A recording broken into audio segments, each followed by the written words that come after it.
ನಿನ್ನೆ ದಿನ ಗೌರವಾನ್ವಿತ ಸಭಾಧ್ಯಕ್ಷರು ಸ್ಪೀಕರ್ ಅವರು ಬಿಜೆಪಿಯ 18 ಶಾಸಕರ ಅಮಾನತನ್ನ ಮಾಡಿರ್ತಕ್ಕಂಥದ್ದು 6 ತಿಂಗಳ ಕಾಲ ಅಮಾನತ್ ಮಾಡಿರ್ತಕ್ಕಂಥದ್ದು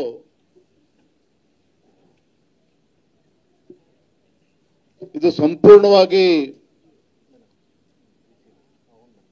ಕಾನೂನು ಬಾಹಿರ, ಅಸಂವಿಧಾನಾತ್ಮಕ, ಏಕಪಕ್ಷೀಯ ಹಾಗೂ ಮನಸೋ ಇಚ್ಛೆಯಿಂದ ತೆಗೆದುಕೊಂಡಿರ್ತಕ್ಕಂಥ ಒಂದು ನಿರ್ಧಾರ ಅನ್ನೋದನ್ನ ನಾನು ಈ ಸಂದರ್ಭದಲ್ಲಿ ಹೇಳೋದಕ್ಕೆ ಇಚ್ಛಪಡ್ತೇನೆ. ನಿಮ್ ಜೊತೆ ಕೆಲಸ ಮಾಡಿದ್ ಬಹಳ ಖುಷಿ ಆಯ್ತು. ನೀವೇ ಬೆಸ್ಟ್ ಬಾಸ್. ಇಷ್ಟದ ಮ್ಯಾನೇಜರ್ ಆಗಿದ್ದೆ, ಇನ್ ಮುಂದೆ ಬಾಸ್ ಆಗ್ತೀನಿ. ಹೇಗೆ? Boss Vala B the boss. ನಾನು ಆ ವಿಚಾರಕ್ಕೆ ಮತ್ತೆ ಬರ್ತೇನೆ. ಆದ್ರೆ ಹಣಕಾಸಿನ ಸಚಿವರಾಗಿರ್ತಕ್ಕಂಥ ಮಾನ್ಯ ಮುಖ್ಯಮಂತ್ರಿಗಳು ಸಂವಿಧಾನದ ಬಗ್ಗೆ ನಮಗೆ ಪಾಠ ಹೇಳ್ತಕ್ಕಂಥ ಮಾನ್ಯ ಮುಖ್ಯಮಂತ್ರಿಗಳು ಪದೇ ಪದೇ ಡಾಕ್ಟರ್ ಬಾಬಾ ಸಾಹೇಬ್ ಅಂಬೇಡ್ಕರ್ ಅವರ ಹೆಸರನ್ನು ದುರುಪಯೋಗ ಪಡಿಸ್ಕೊಳ್ತಕ್ಕಂಥ ಈ ಕಾಂಗ್ರೆಸ್ ಮುಖಂಡರುಗಳು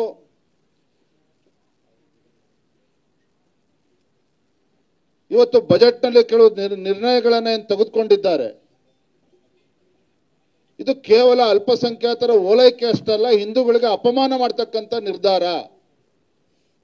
ಇದರ ವಿರುದ್ಧ ನಾವು ನಿನ್ನೆ ದಿನ ಬಾವಿಗಿಳಿದು ಪ್ರತಿಭಟನೆ ಮಾಡಿರ್ತಕ್ಕಂಥದ್ದು. ಸರಿನಾಗದ ಸಿದ್ದರಾಮಯ್ಯ ತೆಗೆದುಕೊಂಡಿರ್ತಕ್ಕಂಥ ನಿರ್ಣಯ. ನಮ್ಮ ಸಂವಿಧಾನದಲ್ಲಿ ಧರ್ಮ ಆಧಾರಿತ ಯಾವುದೇ ಒಂದು ರಿಸರ್ವೇಶನ್ ಅನ್ನ ಕೊಡೋದಕ್ಕೆ ಸಾಧ್ಯ ಇಲ್ಲ. ಇದರ ನಡುವೆನೂ ಕೂಡ ಒಂದು ಕಡೆ ಮುಸಲ್ಮಾನರಿಗೆ ಸರ್ಕಾರಿ ಕಾಮಗಾರಿಗಳಲ್ಲಿ 4% ಮೀಸಲಿಡ್ತೇವೆ ಅನ್ನುವುದು, ಮತ್ತೊಂದು ಕಡೆ ಮುಸ್ಲಿಂ ಯಾರು ವಿದ್ಯಾರ್ಥಿಗಳು ಹೊರದೇಶಕ್ಕೆ ಹೋಗ್ತಾರೆ ಉನ್ನತ ವಿದ್ಯಾಭ್ಯಾಸಕ್ಕೆ, ಅವ್ರಿಗೆ 20 ಲಕ್ಷ ಇದ್ದಿದ್ದು 30 ಲಕ್ಷ ರೂಪಾಯಿ ಕೊಡ್ತೇವೆ ಅಂತಕ್ಕಂಥದ್ದು, ಮತ್ತೆ ಹಿಂದೂ ಮುಸಲ್ಮಾನ್ ಹೆಣ್ಮಕ್ಳಿಗೆ ಸೆಲ್ಫ್ ಡಿಫೆನ್ಸ್ ಅವ್ರಿಗೂ ಕೂಡ ಬಜೆಟ್ ಅಲ್ಲಿ ಹಣವನ್ನು ಮೀಸಲಿಟ್ಟಿರ್ತಕ್ಕಂಥದ್ದು. ನಾನು ನಿನ್ನೆದನ್ನು ಕೂಡ ಹೇಳಿದ್ದೇನೆ. ಇವತ್ತು ಈ ರಾಜ್ಯದಲ್ಲಿ, ಇಡೀ ದೇಶದಲ್ಲಿ ಲವ್ ಜಿಹಾದಿಗೆ ಬಲಿ ಆಗ್ತಾ ಇರ್ತಕ್ಕಂಥದ್ದು ಹಿಂದೂ ಹೆಣ್ಮಕ್ಳು, ಅಪಮಾನ ಆಗ್ತಾ ಇರ್ತಕ್ಕಂಥದ್ದು ಹಿಂದೂಗಳಿಗೆ. ಮತ್ತೊಂದು ಕಡೆ 25 ಲಕ್ಷದಿಂದ 30 ಲಕ್ಷ ಏರಿಸ್ತೀವಿ ಅಂತ ಹೇಳ್ತಿರಲ್ಲ, ಹಿಂದೂಗಳಲ್ಲಿ ಬಡವರು ಇಲ್ವಾಗಾದ್ರೆ? ಹಿಂದೂಗಳಲ್ಲಿ ಬಡ ಹಿಂದೂಗಳು ಏನಿದ್ದಾರೆ ಅವರು ಕೂಡ ಉನ್ನತ ಶಿಕ್ಷಣಕ್ಕೆ ಹೊರದೇಶಕ್ಕೆ ಹೋಗಬೇಕು ಅನ್ನುವ ಕನಸು ಅವರು ಕೂಡ ಇಟ್ಕೊಂಡಿಲ್ವಾಗಾದ್ರೆ ಅವ್ರಿಗೆ ಅನ್ಯಾಯ ಮಾಡ್ತಾ ಇದ್ದೀರಿ. ಮತ್ತು ಇದೆಲ್ಲದಕ್ಕಿಂತ ಮಿಗಿಲಾಗಿ ಒಬ್ಬ ರಾಜ್ಯದ ಮುಖ್ಯಮಂತ್ರಿಗಳಾಗಿ ಮುಸಲ್ಮಾನರಿಗೆ 4% ಇವತ್ತು ರಿಸರ್ವೇಶನ್ ಕೊಡ್ತೇವೆ ಸರ್ಕಾರಿ ಕಾಮಗಾರಿಗಳಲ್ಲಿ ಅಂತ ಹೇಳಿದ್ರೆ, ಇದಕ್ಕಿಂತ ಕಾನೂನು ಬಾಹಿರವಾಗಿ ಒಬ್ಬ ರಾಜ್ಯದ ಮುಖ್ಯಮಂತ್ರಿಗಳು ಆಲೋಚನೆ ಮಾಡೋದಕ್ಕೆ ಸಾಧ್ಯ ಇಲ್ಲ.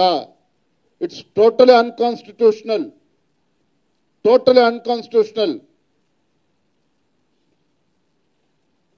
ಇದನ್ನ ಪ್ರಶ್ನೆ ಮಾಡಿದ್ರೆ ರಾಜ್ಯ ಸರ್ಕಾರದ ತಾಳಕ್ಕೆ ತಕ್ಕಂತೆ ಇವತ್ತು ಮಾನ್ಯ ಸಭಾಧ್ಯಕ್ಷರು ನೆನೆಯನ್ನು ಕುಣಿದಿದ್ದಾರೆ. ಇವತ್ತು ನಮ್ಮ ಶಾಸಕರನ್ನು ಅಮಾನತು ಮಾಡೋದು ಮುಖ್ಯನ, ಇದನ್ನು ನಾವು ಖಂಡಿಸ್ತೇವೆ.